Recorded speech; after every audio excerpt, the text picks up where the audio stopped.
지금 대한민국은 이상한 모순 속에 갇혀 있습니다. 뉴스에선 아파트 값이 수십억을 찍었다고 난리인데 정작 거리는 숨 막힐 듯 고요하거든요. 자산이 늘면 소비도 는다는 부의 효과, 그 공식이 완전히 깨져버렸습니다. 치솟은 집값은 부자가 됐다는 착각만 안겨줬을 뿐 실제 삶은 더 팍팍해졌죠. 강남도, 홍대도, 골목 상권도 동시에 비명을 지르고 있습니다. 대한민국 경제의 세포가 하나둘 괴사하고 있는 겁니다. 오늘은 2026년 우리 삶을 뒤바꿀 이 파국을 냉정하게 진단해 보겠습니다. 오직 생존을 위한 날카로운 통찰만 드리겠습니다. 영상 보시기 전에 구독과 좋아요 부탁드립니다. 과거엔 집값이 오르면 지갑이 열렸습니다. 자산이 늘었으니 소비도 늘린다? 이게 경제성장의 공식이었죠? 그런데 지금은 어떻습니까? 집값은 수십억인데 지갑에 10,000원 한 장 넣기가 부담스럽습니다. 기이한 빈곤이 현실이 된 겁니다. 문제의 핵심은 구조에 있습니다. 대한민국 가계 자산의 70% 이상이 부동산에 묶여 있거든요. 집을 샀으니 끝이 아닙니다. 매달 원리금 상환에 허리가 휘고 통장 잔고는 바닥을 기는데 서류상 자산만 늘어나는 거죠. 이걸 부유해졌다고 착각하면 안 됩니다.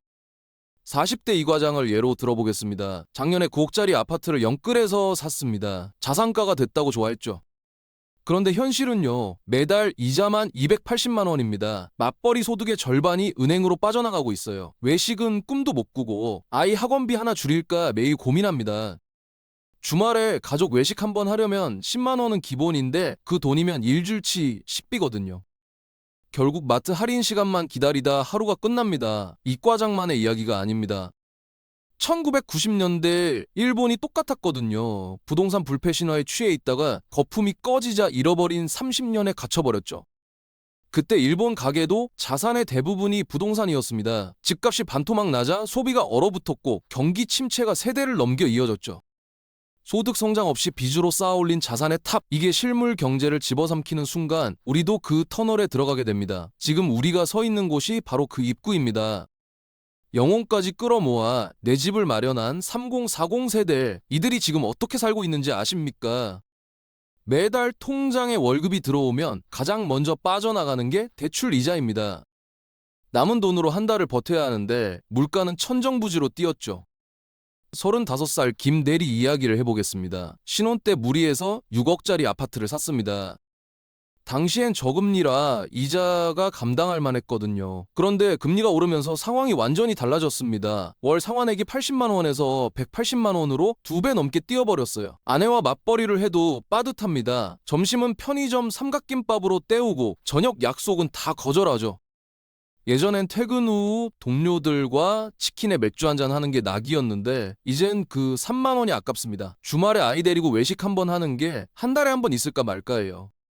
마트에 가면 할인 스티커 붙은 것만 골라 담습니다. 유통기한 임박 상품 코너가 김대리의 단골 장소가 됐거든요. 자산은 늘었다고 하는데 왜 이렇게 살기 힘든 걸까요? 답은 간단합니다. 지금 시대는 부의 효과가 아니라 부채 효과의 시대거든요. 빚 때문에 소비할 여력 자체가 사라져버린 겁니다. 이런 흐름이 경제의 밑바닥부터 마비시키고 있습니다. 골목 식당이 먼저 쓰러지고 동네 카페가 문을 닫고 그 여파가 점점 위로 올라오는 거죠. 자영업자들 매출이 빠지니 직원을 줄이고 일자리가 줄어드니 소비가 더 위축되는 악순환입니다. 부의 상징이라던 강남조차 이 한파를 못하고 있습니다. 숫자에 속아서 오늘을 포기하며 쌓아올린 모래성, 과연 다가오는 파도를 버틸 수 있을까요? 대한민국 금융과 IT의 심장 테헤란로, 이곳이 밤만 되면 민방위 훈련장처럼 변합니다. 불과 몇 년 전만 해도 퇴근 시간이면 차들이 꼬리에 꼬리를 물었거든요. 회식 가는 직장인들로 인도가 북적였고 호프집마다 웃음소리가 넘쳤습니다. 지금은요, 저녁 7시만 넘으면 거리가 텅 빕니다. 정막만이 아스팔트 위를 떠돌죠. 삼겹살에 소주 한 잔, 그 다음 호프집에서 맥주, 마무리는 노래방, 2일차, 2일차 차 3차로 이어지던 회식 문화의 연결고리가 완전히 끊어졌습니다. 요즘 직장인들은 1차도 간신히 하고 서둘러 집으로 향합니다. 즐거움보다 내일 나갈 이자가 먼저 머릿속을 스치거든요. 테헤란로의 한 중견기업에 다니는 박 차장 이야기입니다. 연봉이 7천만 원이 넘는 고소득자예요. 그런데 요즘 회식 자리에 거의 안 나옵니다. 이유를 물었더니 쓴웃음을 지으며 말하더군요. 집 대출 이자에 아이 둘 학원비 내고 나면 남는 게 없다고요. 2차 가면 5만 원은 기본인데 그 돈이면 일주일치 점심값이라고 했습니다. 예전엔 팀 회식이 한 달에 서너 번은 있었는데 요즘은 분기에 한 번 할까 말까라고 하더군요. 그나마도 회사에서 지원해 줄 때만 가고 자비로는 절대 안 간다고 했습니다. 고소득 직종이 밀집한 강남 직장인들조차 이 지경입니다. 치솟는 물가와 금리 압박 속에서 철저한 은둔과 방어를 선택한 거죠. 돈을 쓰지 않는 게 아니라 쓸 수가 없는 겁니다. 월급은 그대로인데 고정 지출만 폭발적으로 늘었으니까요. 화려한 네온 사인 아래 숨겨진 진실, 테헤란로의 불 꺼진 밤거리가 대한민국 소비 절벽의 현주소를 가장 적나라하게 보여주고 있습니다. 점심시간이 되면 이상한 풍경이 펼쳐집니다. 강남 오피스 밀집 지역인데 식당가가 아니라 편의점으로 사람들이 몰리거든요. 지에잉오 CU 앞에 줄이 길게 늘어섭니다. 손에 들린 건 5,000원짜리 도시락이에요. 한때 이 거리는 점심 특선 15,000원짜리 식당들이 즐비했습니다. 지금은요, 그 식당들 절반이 문을 닫았거나 손님 없이 파리만 날리고 있죠. 편의점 도시락이 강남 오피스 상권의 새로운 주인이 된 겁니다. 이게 얼마나 서글픈 경제지표인지 아십니까? 29살 최상원의 하루를 들여다보겠습니다. 아침은 걸읍니다. 출근길 커피도 끊었어요. 카페라떼 한 잔에 5,000원인데 한 달이면 15만 원이거든요. 점심은 편의점에서 도시락과 컵라면으로 해결하죠. 5,500원이면 끝이에요. 예전엔 동료들과 3355 모여서 밥 먹으러 나갔는데 요즘은 다들 각자 편의점으로 흩어집니다. 밥값 10,000원 아끼면 한 달에 20만 원이거든요. 그 돈이면 월세 공과금 일부를 낼 수 있으니까요. 최사원만 그런 게 아닙니다. 팀 전체가 비슷해요. 다들 폰으로 가계부 앱 켜놓고 지출 체크하는 게 일상이 됐죠. 유동 인구가 급감한 거리에는 빈 택시들만 희망 없는 불빛을 켠 채 서성입니다. 심야 시간을 책임지던 자영업자들은 직격탄을 맞았습니다. 회식이 사라지니 2차로 향하던 발길도 끊겼거든요. 술집, 노래방, 안주집이 줄줄이 폐업 신고를 합니다. 돈이 돌지 않는 도시는 성장을 멈춘 기계와 같습니다. 테헤란로의 이 정막은 3040 소득 주체들의 깊은 채를 보여주는 거울이에요. 높은 주거비, 치솟는 교육비를 감당하느라 자신을 위한 최소한의 점심 한 끼조차 포기해야 하는 현실이 여기에 투영되어 있습니다. 강남의 끝판왕이라 불리는 개포동으로 가보겠습니다. 레미안, DH, 대단지 아파트들이 즐비한 곳이죠. 집값만 수십억 원을 호가합니다. 그런데 이상합니다. 이 부촌의 상가를 들여다보면 공허한 공기만 가득하거든요. 집값은 천정부지로 치솟았는데 장사하는 사람들 표정에는 깊은 그늘이 드리워져 있습니다. 강남 부자들은 불황을 비켜갈 거라고 생각하셨나요? 완전히 오산입니다. 고금리 시대의 이자 부담은 그들에게도 생존 위협이거든요. 개포동에서 15년째 부동산 중개업을 하는 정 사장님을 만났습니다. 요즘 분위기가 어떻냐고 물었더니 고개를 절레절레 흔들더군요. 집값이 20억, 30억 하는 동네잖아요. 그런데 주민들이 돈을 안 씁니다. 커피숍에서 아메리카노 한 잔 시켜놓고 두세 시간 버티는 게 일상이 됐대요. 예전엔 점심때 줄 서던 식당들이 지금은 반이 비어있다고 하더군요. 이게 무슨 부촌의 풍경입니까? 자산 가치는 장부상의 숫자일 뿐이에요. 당장 쓸 현금이 메마른 겁니다. 자산가 빈곤 현상이라고 하죠. 이게 부촌을 서서히 잠식하고 있습니다. 상가 주인들도 다급해졌습니다. 공실 공포 때문에 스스로 임대료를 깎아주는 고육지책을 쓰고 있어요. 한 달에 500만 원 받던 임대료를 400만 원으로 낮춰도 세입자를 못 구하는 경우가 허다하대요. 그런데도 소비 심리는 꿈쩍도 않습니다. 돈이 다 어디로 간 걸까요? 대출 이자로, 자녀 사교육비로, 아파트 관리비로 빠져나가고 있는 겁니다. 30억짜리 아파트 보유자도 매달 이자만 수백만 원을 내고 있어요. 통장엔 잔고가 없는데 서류상으론 억대 자산가입니다. 이 기막힌 역설이 대한민국 부촌의 민낯입니다.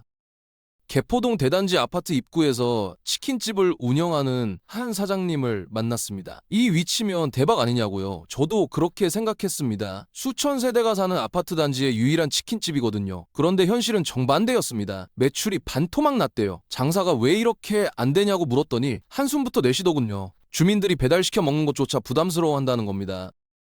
예전엔 주말마다 치킨 주문이 쏟아졌어요. 아이들 간식으로, 가족 외식 대용으로요. 금요일 저녁엔 전화기가 쉴 틈이 없었죠. 지금은 한 달에 손에 꼽을 정도랍니다. 주말 저녁에도 주문이 두세 건밖에 안 들어올 때가 많대요.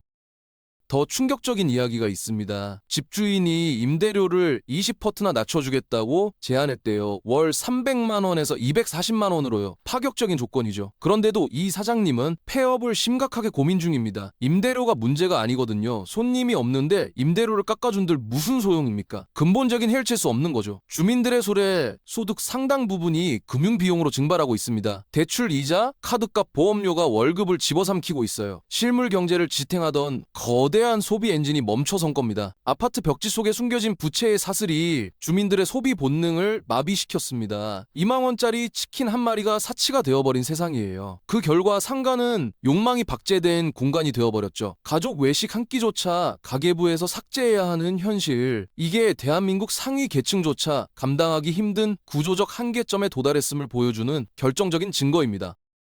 이번엔 젊음의 거리로 가보겠습니다. 홍대와 신촌이죠. 이곳은 원래 어떤 곳이었습니까? 밤이면 클럽 음악이 거리에 울려 퍼지고 골목마다 젊은이들의 웃음소리가 넘쳤던 곳입니다. 서울에서 카드 사용량이 가장 많았던 상권이에요. 금요일 밤이면 걸음을 옮기기 힘들 정도로 사람이 북적였죠. 그런데 지금은요, 저녁 황금 시간대에도 선망만 감돌고 있습니다. 인적이 드문 거리를 걷다 보면 소름이 끼칠 정도예요. 소비의 심장이 멈추고 있다는 상징적인 신호입니다.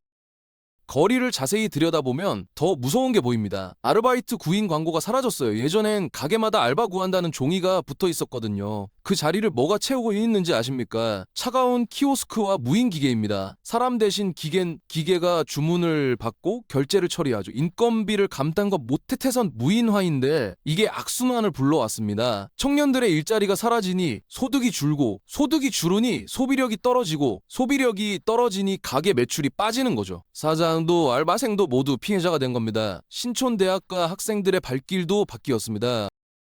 예전엔 수업 끝나면 친구들과 상점가로 쏟아져 나왔거든요. 분식집에서 떡볶이 먹고 카페에서 수다 떨고요. 지금은 편의점 도시락이나 학교 식당으로 직행합니다. 한 끼에 3,000원 아끼려고요. 지갑을 꽁꽁 닫아버린 겁니다. 갓 창업한 청년 사장들은 더 힘듭니다. 높은 임대료에 치솟는 원자재 가격까지 열정만으로는 버틸 수 없는 가혹한 장애물이 앞을 막고 있거든요.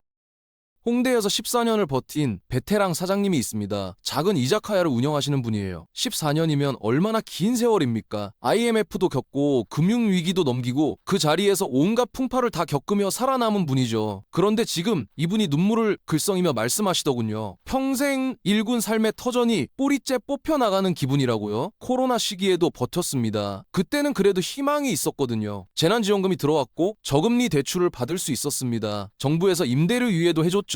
손님이 없어도 숨은 쉴 수 있었어요. 그런데 지금은 아무것도 없습니다. 지원금도 끊겼고 대출은 되레 상환 압박으로 돌아왔죠. 매출이 80%까지 급감했대요. 저녁 8시만 되면 가게가 텅 비어버린답니다. 예전엔 새벽 2시까지 손님이 끊이지 않았는데요.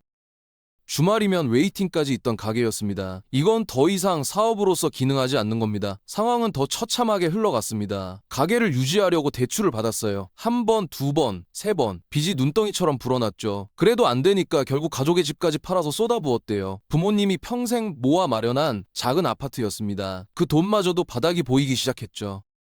14년간 성실하게 일해온 숙련된 기술자예요. 손맛 좋고 단골도 많았습니다. 동네에서 알아주는 맛집이었죠. 그런데도 무너지고 있습니다. 개인의 노력으로 극복할 수 있는 범위를 넘어선 거죠. 이건 구조적 부황입니다. 한 사람의 의지나 능력으로 막을 수 있는 파도가 아닌 겁니다. 어떻게 이 지경까지 왔을까요? 정부의 정책을 돌아봐야 합니다. 위기가 터질 때마다 처방전은 똑같았거든요. 지원금 뿌리고 대출 연장해주고 일단 급한 불부터 끄는 거였죠. 코로나 때 그랬습니다. 자영업자들 줄도산 막겠다며 초저금리 대출을 풀었어요. 원금 상환도 유예해줬고요. 당장은 숨통이 트였습니다. 그런데 그게 끝이 아니었어요. 유예 기간이 끝나자 그 빚이 칼날이 되어 돌아왔습니다. 근본적인 체질 개선 없이 빚으로 위기를 모면하려 했던 거죠. 그 선택이 대한민국 전체를 거대한 부채의 늪에 빠뜨렸습니다. 지금 폐업한 소상공인이 100만 명을 넘었다는 거 아십니까? 100만 명이요. 서울 인구의 10분의 1에 해당하는 숫자입니다. 이건 단순한 통계가 아닙니다. 한계점에 도달한 경제의 비명이에요. 빚을 갚기 위해 또 다른 빚을 내야 하는 지옥 같은 연쇄고리가 만들어졌습니다. 카드론 막으려고 캐피탈 대출 받고 그거 막으려고 사채까지 손대는 사람들이 있어요. 이게 임계점에 도달한 겁니다. 부동산 경기 부양책도 문제였어요. 집값 올려서 경기 살리겠다는 논리였는데 결과가 어떻게 됐습니까? 가계 자금이 전부 콘크리트에 갇혀버렸죠. 시장에 돈이 돌지 않게 된 겁니다. 소비할 돈이 부동산에 묶여버렸으니 상권이 죽을 수밖에요. 지금 대한민국 곳곳에 좀비 기업과 좀비 자영업자가 넘쳐납니다. 이미 죽었는데 빚으로 연명하는 거예요. 이게 정상입니까? 고통을 연장하는 게 과연 해법인지 진지하게 따져봐야 합니다. 그렇다면 우리는 어떻게 해야 할까요? 먼저 냉정해져야 합니다. 막연한 회복을 기대하는 희망 고문부터 버리세요. 2020년 경제가 갑자기 좋아질 거라는 환상은 접어야 합니다. 여전히 혹한기일 겁니다. 전문가들도 의견이 갈리지만 낙관론에 베팅하기엔 리스크가 너무 커요. 현실을 인정하는 게 생존의 첫걸음입니다. 지금 가장 중요한 건 현금 흐름입니다. 수십억 원짜리 아파트가 있어도 당장 쓸 돈이 없으면 소용없거든요. 서류상 자산보다 주머니에 들어오는 만 원짜리 한 장이 더 강력한 무기입니다. 부자처럼 보이는 것보다 실제로 쓸 수 있는 돈을 확보하는 게 핵심이에요. 통장에 비상금 6개월치는 반드시 확보해 두세요. 그게 어떤 위기에서도 버틸 수 있는 최소한의 방어선입니다. 가짜 풍요의 껍데기를 벗어야 합니다. 지금 당장 미니멀리즘 경제체제로 전환하세요. 극단적인 효율성을 추구해야 살아남습니다. 자영업자라면 몸집을 줄이세요. 고정비를 최소화하고 날렵한 구조를 갖추는 게 필수 생존 조건입니다. 매장 크기를 줄이고 메뉴를 단순화하고 불필요한 지출을 과감히 정리해야 해요. 아프지만 필요한 선택입니다. 직장인도 마찬가지예요. 고정 지출부터 점검하세요. 안 쓰는 구독 서비스, 습관적인 외식비 하나씩 줄여나가야 합니다. 이번 위기는 거대한 정화작용이 될 겁니다. 거품에 기생하던 허술한 모델들이 사라지고 본질에 집중하는 강한 자들만 살아남게 되죠. 어떤 태풍이 와도 무너지지 않는 견고한 요새를 구축해야 합니다. 현금 비중을 극대화하세요. 유동성을 확보한 자만이 기회를 잡을 수 있습니다. 오늘 우리는 화려한 도시 뒤에 숨겨진 차가운 진실을 마주했습니다. 수십억 원짜리 아파트 숫자가 주는 안도감, 그건 당장 내 삶을 지켜주지 못합니다. 가짜 풍요가 얼마나 위태로운 모래성인지 이제 아셨을 겁니다. 지금 해야 할 건 명확합니다. 가족을 지탱할 실질적 현금 흐름에 사활을 거세요. 가계부를 펼쳐서 불필요한 허영의 항목을 과감히 지우세요. 어떤 폭풍에도 쓰러지지 않을 경제 체력을 길러야 합니다. 2026년은 더 냉혹한 시험대가 될 겁니다. 하지만 현실을 꿰뚫어보는 이들에게는 새로운 기회의 땅이 열릴 겁니다. 남들이 말하는 막연한 희망에 속지 마세요. 고통스러운 현실을 똑바로 대비하는 자만이 진정한 봄을 맞이할 수 있습니다.